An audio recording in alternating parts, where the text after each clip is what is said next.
It is the world's greatest dry fit convention. Big steaks, shrimp cocktail, brown liquor, Bud Lights, all the way until 3 in the morning, or sometimes 5 in the morning, every single night. Welcome to Thinking Out Loud, everybody, and welcome inside a lovely, I might take some of this art home, Indianapolis hotel room. I won't tell you which one. I'll tell you, however, I am getting Bonvoy points here. Well, there's like 10 of them in downtown Indianapolis. This is the 2025 Scouting Combine. We'll call this a preview episode. The defensive linemen, linebackers, and the place kickers are all doing their interviews tonight. They arrived yesterday here in Indianapolis. It's a minor miracle. My flight here made it okay and on time, and I'm happy to be here for another edition. We thank you for listening, watching, subscribing, clicking, sharing. Don't forget the YouTube subscribe thing. I'm pointing imaginarily down to the bottom of whatever device you're watching on. Just click, just subscribe. Tell your friends, your neighbors, everybody. Tell them that this is your favorite NFL podcast. I wasn't joking. There is no off season. Like 2 weeks ago today, everybody flew home from New Orleans after the Super Bowl. 2 weeks ago. 1 week ago today, the Eagles had a parade. Actually, 10 days ago. And then now here, Sam Betesh, the NFL world has reconvened, exhausted. Maybe you get a couple of days off. Some people went to Hawaii. Everybody else is here. And it's time for the 2025 season, buddy. I love Indy. I love Indy for, I wouldn't say that I need the Super Bowl there every year, but the last time I was there was for that Super Bowl. So it has been a while, but I love that mall with the walkway over the city. That mall's really not good these days. I'm sure the mall's it's a sad downtown mall. Okay. But the walkways are there. The walkway is we love the walkways. I like the walking city that way. Kind of, San Antonio's got the river walk. I think Indy wins in that. I like the walk. I don't know. I enjoy that. I don't know why that's interesting to me, but it certainly is. But Indy is a beautiful city. And in regards to St. Elmo's, are you into the ridiculously hot, cocktail sauce for the It's not necessarily hot. It's got all the horseradish. It's horseradish. So it clears your sinuses out. Yes. Absolutely. Right? Are you not? Yeah. No, I know. I am. Fantastic. And I don't like spicy, but I enjoy horseradish. So that, just to make your point, yes, I enjoy horseradish. I love the shrimp cocktail, and that's just next level. Absolutely. Let me just give me a second here to pound the table for Indianapolis. As Sam said, it's a great event town, whether it's Final Fours, Super Bowls, or this event here, the 2025 NFL Scouting Combine. Also, we had the Big Ten tournament here for basketball, obviously, over the years a lot as well. There are a few better downtowns, better suited for major events than Indianapolis, Indiana. As Sam said, if you've been to Indy, if you've been to Minneapolis, you've seen not everything is connected, but there are all these skyways, if you will, bridges covered from hotel to convention center, so you don't have to walk outside. The Westin connected to the convention center, the Marriott connected to the Westin, connected to the convention center, the JW Marriott connected to the convention center, connected to the media center, connected to the stadium. Now, not everybody can go from hotel directly into the stadium, but if you're a team or league employee, you can.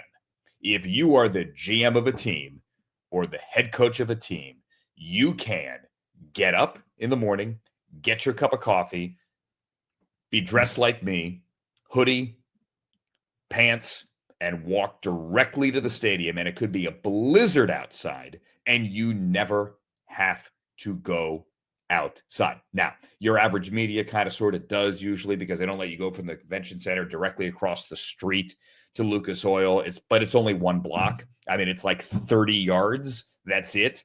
This is a great town. Sam mentioned St. Elmo's. I do recommend, although I love Elmo's and I will be going there tonight. It's a Monday tradition, truly unlike any other. I go every Monday for the Combine. I do recommend getting out of downtown Indy, or at least moving to the Bottle Works district or some other places near downtown to get other meals. There are things in New Orleans, or rather Indy, other than big steaks and shrimp cocktail. I love them and I will enjoy them this evening, but get out a little bit. I highly recommend it. Big fan of getting out and seeing, because Indy's got some great food. This is where, Sam, as you know, all the deals are done. Free agency begins March 10. The franchise tag window closes March 4. That's next Tuesday. So a week or 8 days from when we tape this. But business gets done. People talk about the legal tampering window. Again, there is no legal tampering. Once they opened it up on March 10, you could negotiate. But if there is actual tampering, it is done here. And is it truly illegal? Some of it is, some of it isn't. A lot of it's like, hey, so Sam, let's say you're Howie Roseman. If Milton, I'm talking to Milton. Let's say I'm Milton Williams' agent. Sure. Yeah. Okay. So let's redo this. Take 2. Okay. You are GMX. I'm Milton Williams' agent. I don't even know who it is. Right? Josh Sweat's agent. All right. You as the GM might say to me, so if your guy comes free, I can't tell you about the money, but I think we might have some things in common. And then that kind of tampering is done. And a lot of that is done. But also legitimate trade talks are done. No doubt teams will make offers for Myles Garrett this week. They're not going to trade him, and I don't think they're going to. And no doubt there will be offers made for Matthew Stafford this week. The Rams have given Jimmy Sexton and Matthew Stafford permission to seek a trade. That could get done this week. You know what's interesting? Hard Knocks did such a good job of this, of the conversations at the combine, and Joe Shane, who came under a lot of fire, obviously throughout the season, but heading into the season, it was really fascinating to watch him operate at the combine. Remember, he makes the walk over to I believe to go speak with the Patriots, and he kind of has that angst about speaking at the stadium in the suites. Right, this was at Lucas Oil, right, as they're looking at all the players below, and then I believe this is where some of the deal got done for the Brian Burns ultimate free agent landing spot, and they did a really good job of identifying those moments where those casual conversations, as you just laid them out, are happening. And again, he had a specific relationship, obviously ties to Carolina there, and those are exactly as you said them. Yeah, they're conversations, but they are pointed conversations. Well, those are legal. Yes, you're talking about trading a player under contract to GMs. Totally kosher. Yes.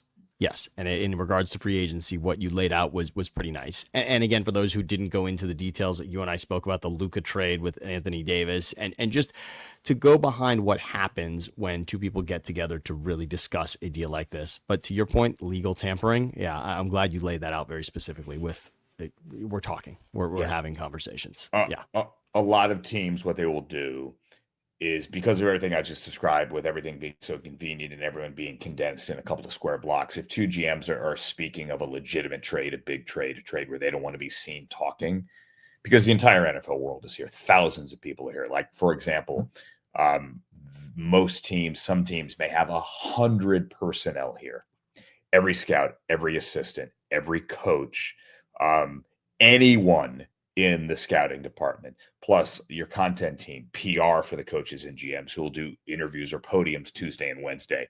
So you may have 100 people here just from one team. Do the math. That's 3,200 just from the teams. That's not including the agents, the marketing reps, brands like Nike and other people trying to do deals with the players heading into the draft, the players themselves, the players' families. So if Sam and I want to do a deal, we can't just meet at the Starbucks at the JW. Matter of fact, the Indianapolis paper 2 years ago did a big front page story on that Starbucks at the JW, telling people, hey, if you want to meet an NFL coach or a GM, if you're trying to network and get your foot in the door and get a job in this business, even as an intern, you should go hang out at the Starbucks at the JW. Seriously. So you just can't sit there. Everybody will see you. So if there's a big blockbuster deal you're working on, what GMs do is they might go to a restaurant, like I just mentioned, at Bottle Works or outside of these 3 or 4 square blocks, just for some privacy, so nobody will see you. Let's talk about the deals that could be done. So this is just me speaking. I don't think a Myles Garrett deal is going to get done. I don't just mean this week. I don't think one is done before the draft, but this is just my opinion. And some of that is me being a Browns fan, not a Browns employee. But I do expect by the time you listen to this pod that on Tuesday, Andrew Berry, and on Wednesday, Kevin Stefanski will both reiterate that they want Myles Garrett to stay in Cleveland and they have no intention to trade him. That's what I think is going to happen. Now, as for Matthew Stafford, that is different. The Rams have given permission to Stafford and his agent, Jimmy Sexton, to seek out a trade. A lot of people are pushing back, saying, why on earth would the Rams give up Matthew Stafford? Well, a couple of things. Number one, they don't necessarily want to, but they do realize that they have to give Stafford a new contract if he stays. Stafford wasn't thrilled with his contract last offseason. That was a storyline the entirety of the offseason. The Rams finally got a deal done as training camp opened, but it went right down to the wire. So much so that Sean McVay's introductory press conference when the Rams opened up camp at LMU in LA was delayed 3 hours as they were finalizing all the details. So it went right up to the start of camp. And what the Rams did is they took money that was guaranteed this season in 25 and in 26, and they pushed it into 24. So they didn't really give him new money. They just took his 25 and 26 guarantees, which were not big, and they pushed him into 24 to make the 24 number look right. The result is that right now there really is no guaranteed money left on Stafford's deal. At least nothing commensurate with what a guy of his stature should make. He wants $50 million, thereabouts. He deserves $50 million. I firmly believe that. The issue is he's going to be 37, and do the Rams feel that with their young core, they should be writing a check to Matthew Stafford for $50 million a year? Let's take the Kirk Cousins deal as just a make-believe for Stafford. I think he might want a little bit more, but let's just take last year's deal. If you're Les Snead, do you say, here is 2 years and $100 million? We'll take similar numbers. So 62.5 last year, 27.5 this year, or 37.5. There's the 10 million lingering there for the Falcons. That's due after the new league year. But let's break it up that way. Do you give him that contract? Do you think he has 2 more years left at $50 million a year? Remember, Stafford kind of hit a rough stretch middle of the season. Now, the offensive line had all kinds of injuries. Puka was hurt. Cooper Kupp was hurt. It looked like the Rams were dead. But Stafford, once that line got going, and once he got it going as well, they got hot. The defense got to the quarterback, and they almost made it to the Super Bowl. You say, well, they lost to the Eagles. Well, they were driving in the snow. If they get in the end zone there, they beat the Eagles. They then host the NFC Championship game against the Commanders. I can tell you right now, the Rams firmly believe they would have won that game. And then you saw how the Eagles got after Patrick Mahomes in the Super Bowl. The Rams think they could have done that. They do. You saw what they did to Sam Darnold. You saw what they did to Jalen Hurts. They got after the quarterback in those 2 games in the postseason. They think they would have done that. They think they could have won the Super Bowl. They didn't. They lost in Philadelphia. Congratulations to the Eagles. So do you say Stafford can do that again this year? Do you say he can do it again for 2 years for $100 million? The Rams aren't so sure. 1 year, maybe 2 years?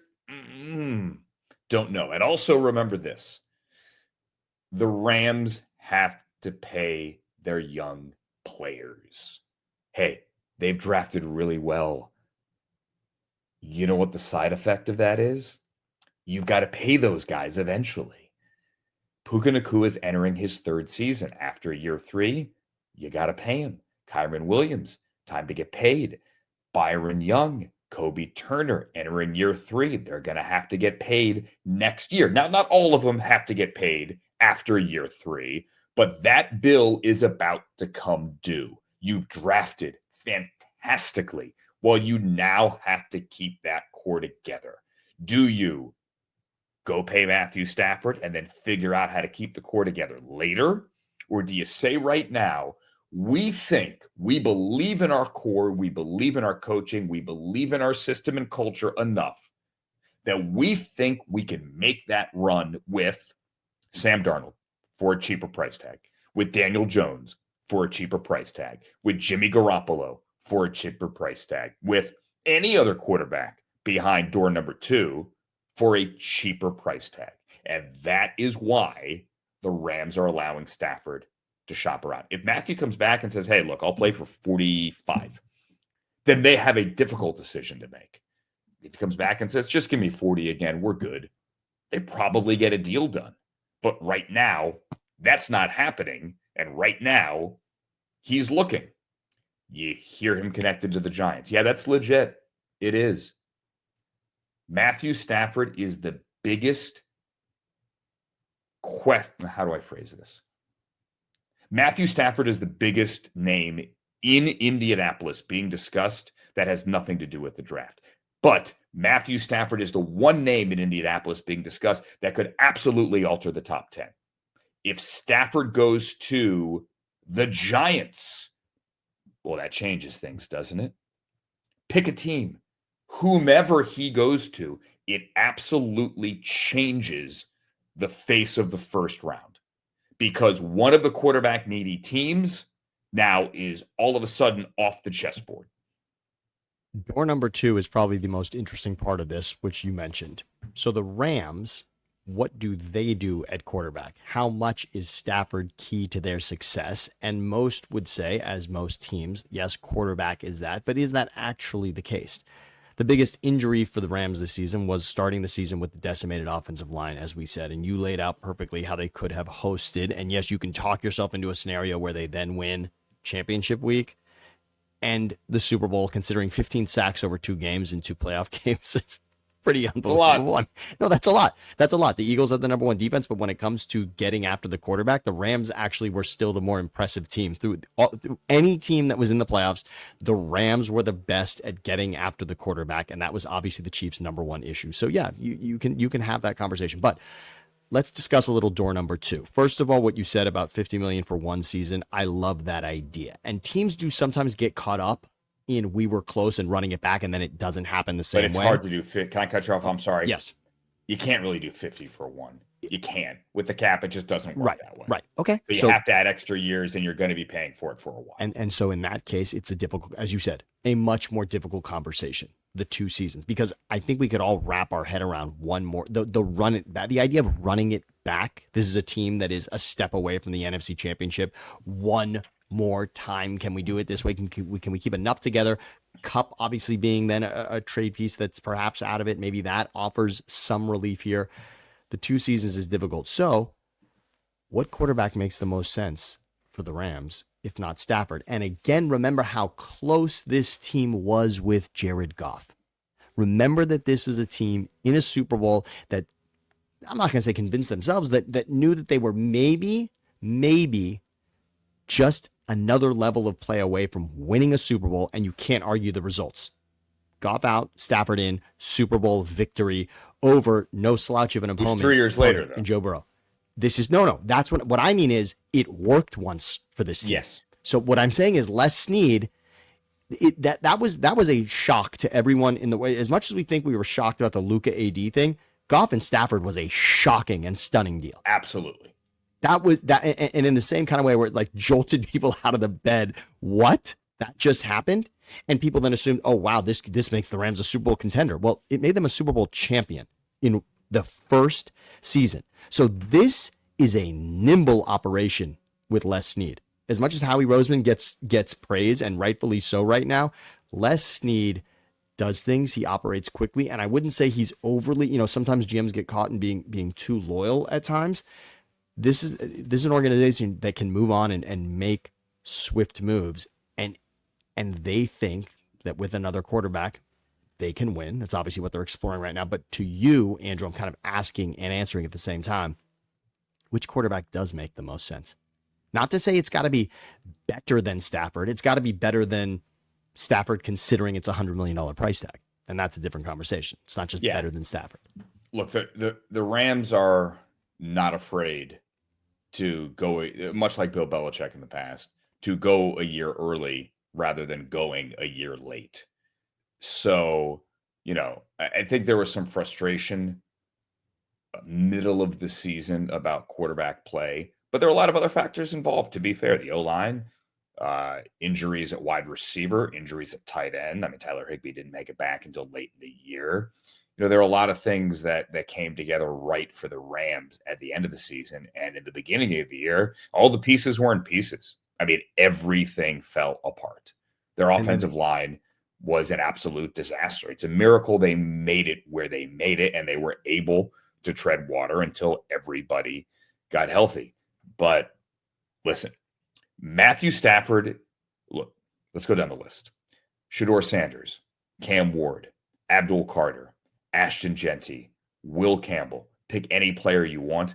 Matthew Stafford is the most important player in this 2025 NFL draft because pick any team that needs a quarterback. And if you put Stafford on that team, that dramatically changes how we look at the first round.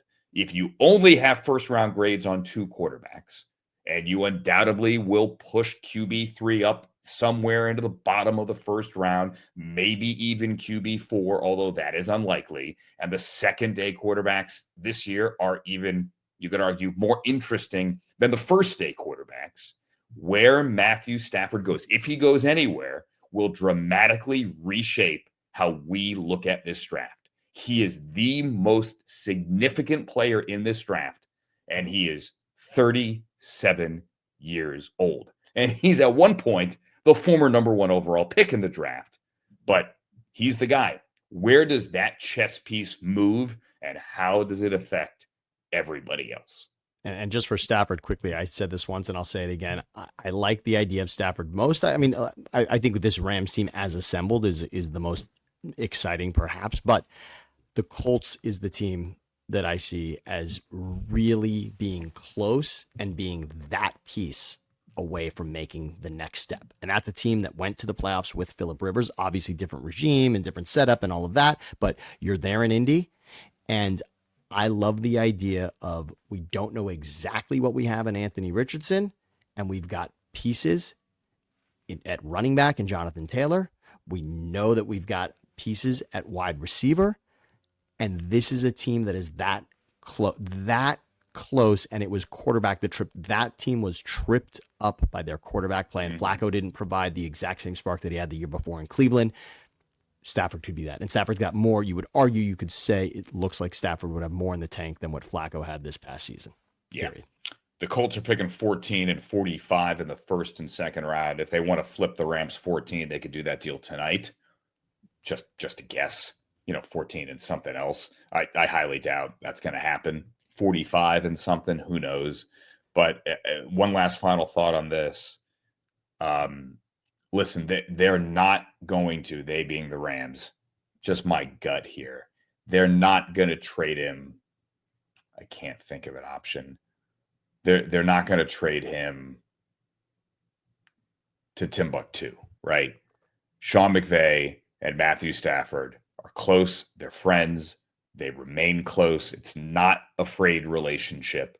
They are going to do him right. Okay. If Matthew says, I absolutely don't want to go someplace, I'm not saying the Rams would never make that deal if it's clearly the best deal on the table, but they want this to end well between them and Matthew.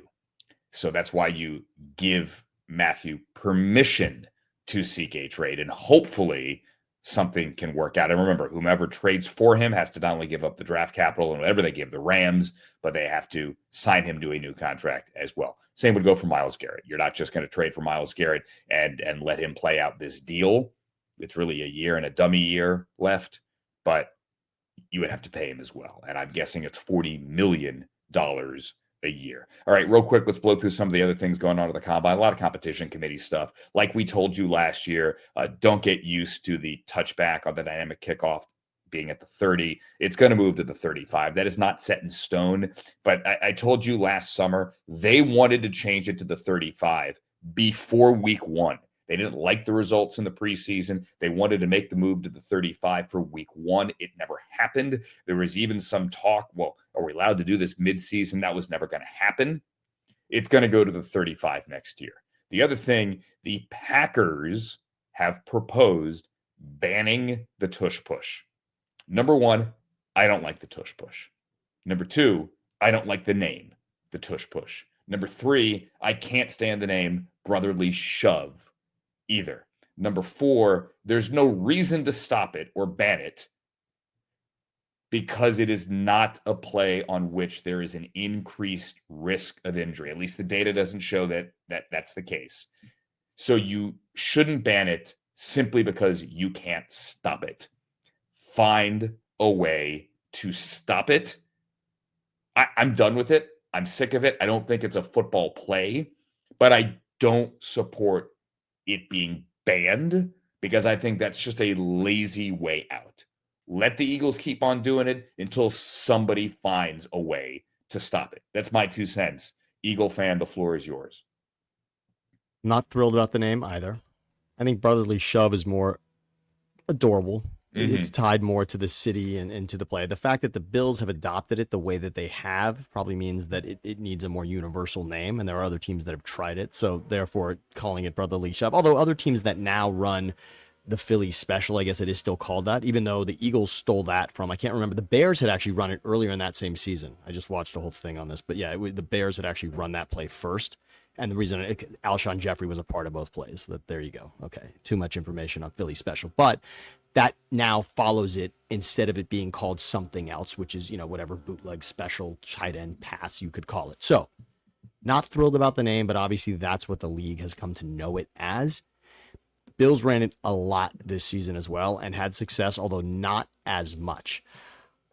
I'm with you on this is a play that should not be banned simply because it is difficult to stop. And I think there will be someone that comes up with a way to do it. Obviously, what the Commanders did not work. Frankie Louvu jumping over the line 4 or 5 times in a row did not stop this. I told you what I said about that. Like, if you're jumping over the line, it's unabated to the quarterback. Like, you shouldn't be allowed to hit the quarterback. I realize, the plays are different, but if Frankie Louvu is screaming off the edge and he beats the left tackle and he clearly is offsides, they're going to blow the whistle. And if he hits the quarterback, all hell is going to break loose. So the idea that you should jump over the line and hit the quarterback, that's a personal foul, and that needs to be called. It's a great call by you. And the Eagles, yes, they have a 90% success rate with this play, so it is obviously benefiting them most. But every team in the league can run this style of play. Don't ask Justin Herbert to do it again. He did it once. It failed. He hated it. He never went back to it. That was it. And I'm sure, and in fact, I think the Giants also tried one, and I believe they injured themselves. So they did not injure the opponent. They injured themselves running the play. I mean, the jokes write themselves. Yes. So that being said, but I do want to challenge one thing that you said, and I believe it was Bill Cowher who also said this. Not a football play. Now, yes, this has roots. Play. It has roots in rugby, but football is known for what? Football is known for smash mouth, lining up, strength on strength, body on body, weight room, etc. And this play includes all of that. So I want to contend that this is, it's not as if this is showing up on a tennis court and it looks so out of place. I know they're not playing tennis. But I think it's ridiculous to, it has to be what it has to be. Every play in football is overly strategic in a way that looks it on the field. I mean, this play, and by the way, if you do look into the way the Eagles run it, I know they don't want to give away the trade secrets, but they're doing this in a way that the league has not caught up with. And it will happen, but they are strategically running something in the way that they are able to collapse the line for Hurts, that it works. It works in ways that defenses, in the traditional way that defenses line up to stop goal line, it does not work based on the blocking scheme. It is not just a scrum and a shove. There's a lot that Jeff Stoutland is putting into this. That's all. I understand what it looks like. It's nobody's most glorious looking play, but I think it's interesting. It's part of strategy. There was a lot that Bill Belichick did over the years that people didn't love. And I'm not talking about taping practices. I'm talking about the ways that they went about things, little ways that you gain an edge. I just think we're coaching a play that you haven't figured out yet, and they should be able to run that play, period. Speaking of gain an edge, and I'm changing topics here. Let's go, please. Tip of the cap to Peyton Manning.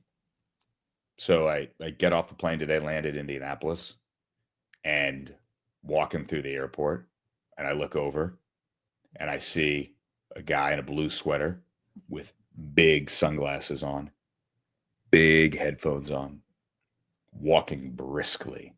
I'm like, that's a man on a mission. That's a man on a mission to not be noticed. That's Peyton Manning walking through an airport in Indianapolis. He looks over, I look over, we nod. I stick my fist out. He's like, and true. And I'm whispering because he was whispering because he didn't want anyone to hear his voice. Because then people might go, the guy that's dressed like Maverick with huge headphones on, Matt with the sunglasses, I recognize that voice. We always used to joke that Peyton can't move fast, right? Like if Peyton and Tom Brady raced or, all that. That man moved with a purpose. Tip of the cap to Peyton Manning. He is, I don't know what his real 40 time is right now, but his airport 40 time, mad impressed.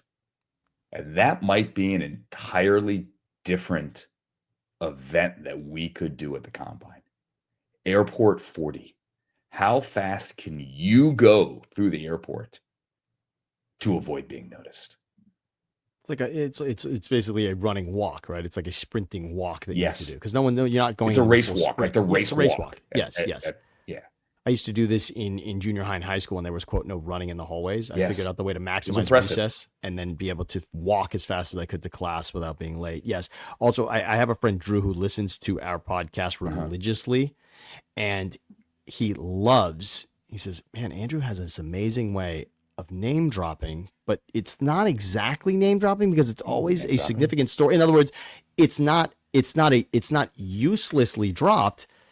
It is informative and interesting. There is a story to what you're saying, and yet, which I guess some could argue. I guess that's all in the letter of the law. But I mean, that's a great story. That's a nice. The only name dropping portion is that, like, whatever. Peyton said my name. Yes, we know each other. Yes. No, not even that. Yeah. Just that you noted that it was Peyton. I mean, obviously, the story's only worth telling because it is that name. You having the name is crucial to the story. So yes, a name drop. If you really want the name drop, I could tell you. As I said, the entire NFL world is here. I was in Washington, had some family stuff. Happy 80th birthday, Dad. The flight from Dulles to Indianapolis this morning might as well just have been an NFL charter. So the entire Commanders brass for Dan Quinn, Adam Peters, Doug Williams, among others. Kelvin Shepard sitting across the aisle from me, the defensive coordinator of the Detroit Lions, now that Aaron Glenn has gone and he's the head coach of the Jets. Who else is on that flight? Scouts from pretty much every team. It was an NFL charter. So there's your name drop. All right. What else is going on? Real quick, no one's working out. I'm kidding. But Shedeur Sanders not working out. Cam Ward not expected to work out. Abdul Carter is not going to work out as well, although his situation is a little bit different. The Penn State edge rusher who could go maybe even number 1 overall has a shoulder injury that was limiting his play, and he still played lights out down the stretch and in the postseason for Penn State. He is going to not work out here in Indianapolis. Colorado has a pro day March 19, and then the Big 12 group pro day is March 27. It's expected that Shedeur Sanders will throw at the Colorado Pro Day on March 19. Miami Pro Day is March 30. It's expected that Cam Ward will throw there, although it's not officially official. He's not going to throw here. It's not really expected that he will. So who is QB3? I told you Tyler Shuck. Keep an eye on him from Louisville. He will start games next year in the NFL, I guarantee you. Could it be Will Howard or Kyle McCord or Jackson Dart? Keep an eye on all of those guys because they all have a chance here to not only A, get in the first round, but B, end up as QB3 in this draft. So they'll throw. They will be on display on Saturday. That will be a big deal. And that will be the conversation ahead of the other 2 guys working out at their respective pro days live for the cameras on both ESPN and NFL Network. Expected live performances for both of those guys. Big picture here. I don't think the combine is dying, but as more and more big names, Ashton Genty, for example, not expected to work out, as more and more big names choose to not work out, this event is going to have to evolve. Now, what is important is that all 32 teams are here and they're interviewing, they're meeting with all the players, and that begins tonight, Monday night. The position groups come in day by day, and then it's kind of like a car wash. The D-line linebackers and kickers got in on Saturday, and then they begin their interviews with teams this evening. The medical is huge. People say it's a made for TV event. It is. But the most important thing here at the Combine, meeting with the players and the medical checks. They need to know how everyone is. Hey, you injured a knee during the season? How is it? Can I see it? You had an injury, an ankle injury. You broke a leg 2 years ago, your sophomore year.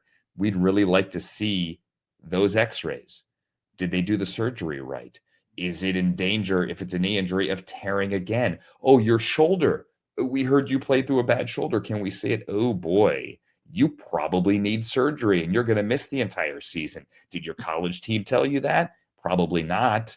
Or, hey, your agent is trying to put off surgery until after the draft.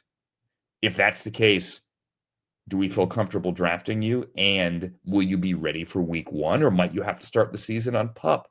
All of that stuff is exceedingly significant because we've watched your tape. We have met you maybe at the Senior Bowl or East West, but we got to get the medical because we're not drafting you unless we see the medical. There will be notable big name players here, some of whom you think are going in the first round, who, after getting their medical check here, will be off some teams' boards, guaranteed. And there will be players who you weren't maybe sure about, who once you meet with them, you're now certain, I don't want to draft that guy. I don't want him in my building. Take him off our board. And that's why the Combine is so significant. But if players keep saying, you know what, I'm not going to work out, then 5 years from now, this event may have to be re-examined.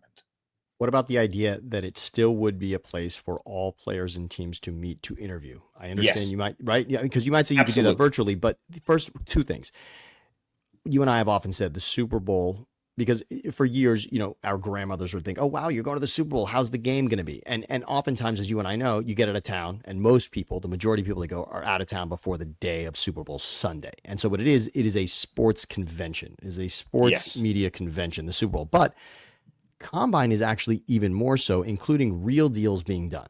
So it is both a convention in the sort of entertainment world, but more than that, in the real world of discussing players and having, subtle negotiations and all of that. So it is good for that.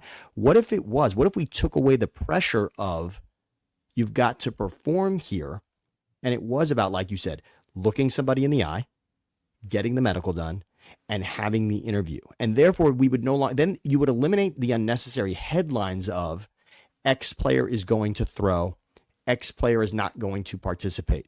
Because the interviews are important. The medical, as you laid out, which I've never heard it exactly laid out that way, that's all important. Talking to the players, and I hate to keep going back to Hard Knocks, but how fascinating was it to see those meetings with the players, walk me through this play, what's happening on tape here. All that's awesome. You should be doing that. So all the players could now fly in. There'd be no angst about whether or not you're working out or not. Everyone can have their pro days and the tape, as you said, that already exists. And then now it also helps. Now the Senior Bowl and East West are that much more important, because that's where you are going to see players participate. And this becomes just pro day is its own thing, and Indy is for interviews. And that's what's going to happen. The issue becomes then it's no longer a TV show. And no, that is unless you did Hard Knocks. That is a significant issue. Everything's a TV show. Look at the NFL draft. It's a TV show. Yeah, you're right. Obviously, people say to me, well, we're so excited that the draft is coming to our town. You should be. But it's an event for locals, right? Fans don't go, honey, let's get on the plane and go to Jacksonville if the draft is in Jacksonville. Now, maybe you do, but it's kind of like the Super Bowl fan experience. And they move it to the draft, and then they put on a huge show. But maybe there'll be 15 players there. It's great. It's a great event. But everyone drafting. No one's there in the hotel ballroom with the phone anymore, and they're running up the pick on an index card. That doesn't happen. Everyone's back in their own buildings, and it's actually kind of run like a fantasy draft. You're putting names into the computer. So everything's got to be a TV show. If this can't be a TV show, then we have an issue. But yes, it will always be here for interviews and medical. It's what happens if you lose the TV show part of it. In regards to TV, one potential solve, and I didn't discuss one. Okay, so one potential solve for the TV side is this: could you create pro day week, let's say? Pro And day now what? you're pro day week, which is to say that you're now Yeah. coordinating that you're specifically, because there are pro days that obviously make it Yeah, no, onto TV. we do that on NFL Network but and, what and what ESPN and right. SEC Network. But I'm talking about committing to it in a way that the audience, that the general audience understands, oh, this is pro day week. I'm going to see all of the top players Not a at bad their idea. school. And it can become TV. And it just, I mean, obviously now you can't just go to Indy. You have to travel to all of these places to get it done. But all the players will be that much more excited and interested now that they are going to, and again, it'll be your chance to now see Dion and Shedeur together. You know, I mean, that's pretty cool. And that's great TV. Number two, we didn't bring it up. And I'm going to ask you this more than I know the answer. Is the 40 still a thing? Because that's another part that happens here where it's under, in other words, it is. Okay, because you don't want But a not 40 for at a pro everybody.